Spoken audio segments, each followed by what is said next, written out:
माननीय हरक सिंह रावत जी जो कैबिनेट मंत्री हैं, उन्होंने अपना एक स्टेटमेंट दिया जो कि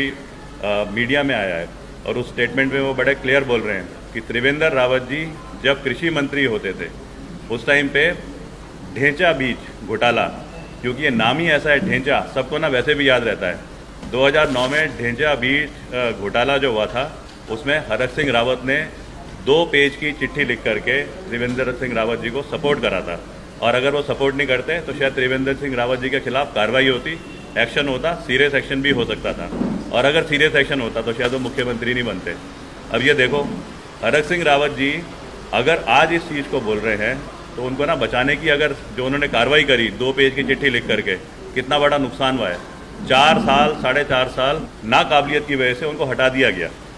वाकई में अगर वो नहीं बनते उत्तराखंड के मुख्यमंत्री, अगर ये ढेंचा बीज घोटाला हाईलाइट होता और जो कमेटी की रिपोर्ट है वो सामने जो आई है वो अगर फॉलो करी जाती, तो उत्तराखंड का 4 साल का जो नुकसान है ये मेरे ख्याल से एक फ़ायदे की तरफ होता, उत्तराखंड की तरक्की की तरफ होता।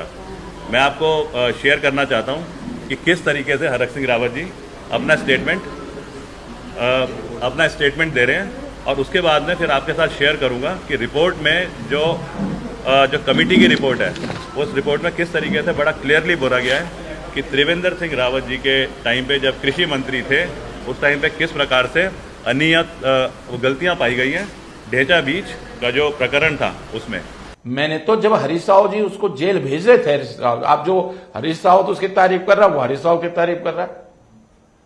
एम्स में हरीश रावत जी ने ढेंचा बीज पे फाइल मंगाई, डोयला चुनाव था,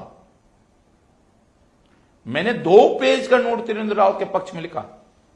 श्याम को पतवाली मैंने कोश्यारी एयरपोर्ट पे कोश्यारी जी और अजय भट्ट मुझे मिले, मैंने दिखाई फाइल,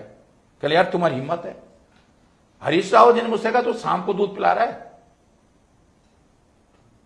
तो मैंने तो इतनी मदद की त्रिवेंद्र रावत। अगर उस दिन मैं हरीश रावत जी की बात मान लेता और त्रिवेंद्र रावत के खिलाफ जो हरीश रावत चाहते थे मुकदमा दर्ज हो जाता, त्रिवेंद्र रावत कब चीफ मिनिस्टर बन सकता था? जिसके खिलाफ भ्रष्टाचार के मामले में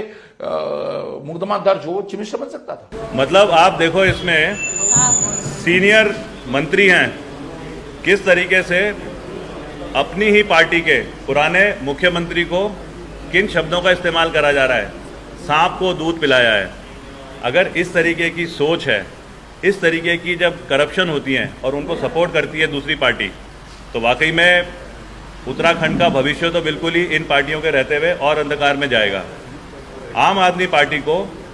क्योंकि जनता बड़े अच्छे तरीके से मुद्दों को समझ रही है, तो इसलिए आम आदमी पार्टी को एक मजबूत विकल्प की तरह देख रही है।